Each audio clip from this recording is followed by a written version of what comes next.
காலை வணக்கம் தோழர்களே. நேற்று தாக்கல் செய்யப்பட்ட பட்ஜெட்டில் எதிர்க்கட்சிகள் வெளிநடப்பு செய்தது வருத்தம் அளிக்கிறது. வெளியில் சென்று விமர்சிப்பது அரசியலாகலாம், ஆனால் உள்ளே இருந்து மக்களின் நலனுக்காக பிரச்சனைகளுக்காக பேசுவதுதான் பொறுப்பான அரசியல். இந்த பட்ஜெட் வெறும் எண்களின் தொகுப்பு அல்ல, இது ஏழை மக்களின் நம்பிக்கை, இளைஞர்களின் எதிர்காலம், விவசாயிகளுக்கு முன்னேற்றம் ஆகியவற்றை உறுதி செய்யப்படும் செயல் திட்டம். மக்கள் வாழ்க்கை தரத்தை உயர்த்த வேண்டும் என்ற ஒரே நோக்கத்துடன் தான் இந்த அரசு செயல்பட்டு வருகிறது. பயனில்லை என்று சொல்பவர்கள் முதலில் மக்களிடம் சென்று பாருங்கள். கல்வி, மருத்துவம், நலத்திட்டங்கள், உட்கணப்பு, கட்டமைப்பு எல்லா துறைகளிலும் வளர்ச்சி நடந்து கொண்டே இருக்கிறது.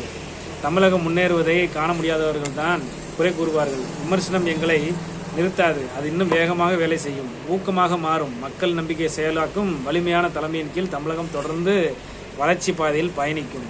எதிர்க்கட்சிகள் வெளியே சென்றாலும் பரவாயில்லை, இந்த அரசு எப்போதும் மக்களை காக்கவும் மக்கள் பக்கம்தான் நிற்கும்.